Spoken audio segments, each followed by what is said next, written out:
Hello friends, जय Shri Krishna, Radhe Radhe. Friends, आज हम आप लोग के लिए लेकर के आए हैं एक नई कहानी, कर्माबाई की कहानी। क्या आप लोग को पता है कर्माबाई कौन थी? चलिए मैं आप लोग को सुनाती हूँ। यह कहानी है भगवान कृष्ण की प्रिय भक्त कर्माबाई की। कर्माबाई बचपन से ही अपने पिता जीवन राम को कृष्ण भगवान की पूजा करते हुए देखती थी। यह कभी भी वह कभी भी कृष्ण भगवान को भोग लगाए बिना भोजन ग्रहण नहीं करते थे। जब कर्माबाई 13 साल की थी, तब एक दिन जीवन राम को तीर्थ पुष्कर स्नान करने के लिए जाने की इच्छा हुई। साथ ही उनकी पत्नी ने भी पुष्कर स्नान की इच्छा प्रकट की। जीवन राम अपनी बेटी को भी ले जाना चाहते थे, लेकिन दुविधा यह थी कि अगर वह सब घर से बाहर गए तो श्री भगवान कृष्ण को भोग कौन लगाएगा। तब जीवन राम ने इस नित्य कर्म की जिम्मेदारी कर्माबाई को सौंपी और कहा कि देखो बेटी कर्मा, सुबह भगवान कृष्ण को भोग लगाने के पश्चात ही तुम भोजन ग्रहण करना। कर्मा ने भी अपने पिता की हाँ में हामी भर दी।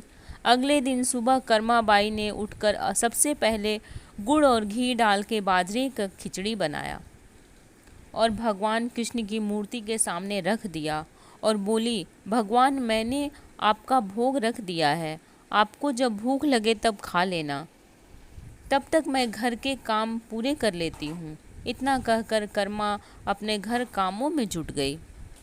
काम करते करते बीच बीच में आकर देखने पर जब कर्मा को ज्ञात हुआ कि भगवान ने अभी तक खिचड़ी खाया ही नहीं है, तब उसे संदेह हुआ कि शायद खिचड़ी में घी और गुड़ कम है, इसलिए भगवान कृष्ण भोग ग्रहण नहीं कर रहे हैं। तभी कर्माबाई ने खिचड़ी में थोड़ा गुड़ और घी मिलाया और मूर्ति के सामने बैठ गई। वह बोली, भगवान मेरे पिताजी जब खिलाते हैं तब तो आप खा लेते हो, तो अब क्यों नहीं खा रहे? और अभी तो पिताजी बाहर गए हैं, उन्हें आने में बहुत दिन लगेंगे, तब तक आपको भोग लगाने की जिम्मेदारी मुझे दी गई है, इसलिए जब तक आप भोजन नहीं खाएंगे मैं भी कुछ नहीं खाऊंगी। इस तरह जिद पर अड़ी नन्ही कर्मा की प्यारी बातों से कृष्ण भगवान का सिंहासन डोल गया और फिर मूर्ति में से आवाज आई, बेटी कर्मा, तुमने पर्दा तो किया ही नहीं, तो मैं कैसे भोजन ग्रहण करूं?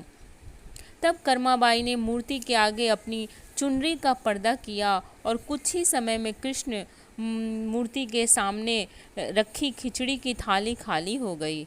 अब कर्मा रोज सुबह सबसे पहले कृष्ण को बाजरे की खिचड़ी खिलाती और बाद में खुद भोजन ग्रहण करती। कुछ दिनों के बाद घर लौटने पर कर्मा के माँ बाप भी कृष्ण की लीला देखकर दंग रह गए। इस तरह कर्माबाई ईश्वर कृष्ण की निस्सीम भक्त बन गई। अपने जीवन के अंतिम दिनों में कर्माबाई भगवान जगन्नाथ की नगरी जगन्नाथपुरी में एक कुटिया में बस गई थी।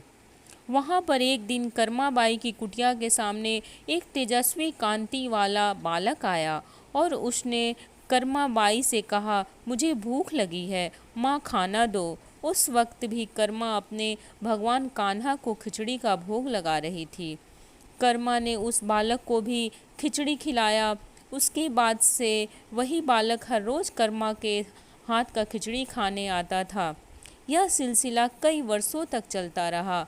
वह बालक कोई और नहीं, स्वयं जगन्नाथ भगवान थे, क्योंकि जिस दिन कर्माबाई का देहांत हो गया उस दिन जगन्नाथ भगवान की मूर्ति की आंखों से आंसू बह रहे थे और उसी रात मंदिर के पुजारी के स्वप्न में जगन्नाथ भगवान आए और अपने दुखी होने का कारण बताया कि उसकी